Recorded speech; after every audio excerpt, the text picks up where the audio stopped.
ইসলামী বর্ষপঞ্জির প্রথম মাস মহররম, আর এই মাসের 10 তারিখে পালিত হয় আশুরা। দিনটি শুধু শোকের নয়, ইতিহাসেরও। এ যেন বিপ্লব, বিজয় আর আত্মত্যাগের এক চিরন্তন স্মারক। গোটা মুসলিম বিশ্বে দিনটি অনেক তাৎপর্যপূর্ণ।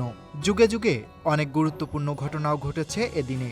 যেমন হযরত মুসা আলাইহিস সালাম এর উপর আসমানি কিতাব তাওরাত অবতীর্ণ হয় এদিন।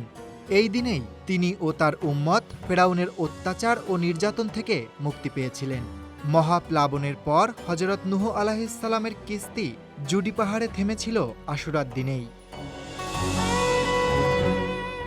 সহিহ মুসলিম হাদিসের 1133 নম্বর হাদিসে রাসূলুল্লাহ সাল্লাল্লাহু আলাইহি সাল্লাম বলেছেন, মহররম হল আল্লাহর মাস, আর আশুরা এই মাসের শ্রেষ্ঠ দিন।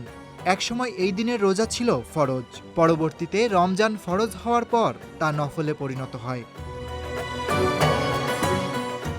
আশুরার রোজার ফজিলত ও নিয়ম। আশুরার রোজা একটি মহৎ ইবাদত। রাসূলুল্লাহ সাল্লাল্লাহু আলাইহি সাল্লাম বলেছেন, আমি আশাবাদী আশুরার রোজা 1 বছরের গোনা মাফ করে দেবে।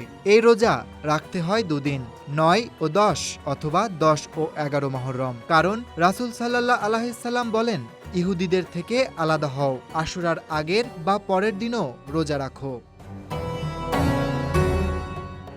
আশুরায় করণীয়।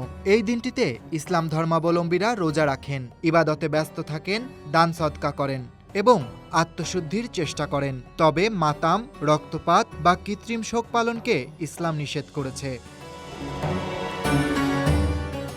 আশুরার মর্মান্তিক ইতিহাস। ইতিহাসের আরেকটি বেদনাদায়ক অধ্যায় জড়িয়ে আছে আশুরার সঙ্গে।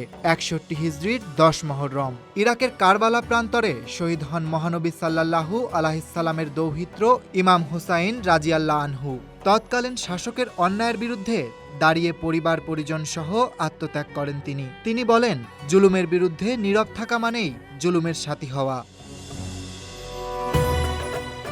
এই আত্মত্যাগ মুসলিম উম্মাহকে আজও শিক্ষা দেয়, সত্যের জন্য জীবন দিতে হয় আর অন্যায়ের কাছে কখনো মাথা নত করতে হয় না।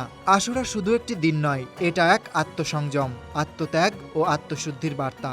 হোক তা রোজার মাসে, দোয়ার মাধ্যমে কিংবা অন্যায়ের বিরুদ্ধে দাঁড়িয়ে। Dhaka express desk report.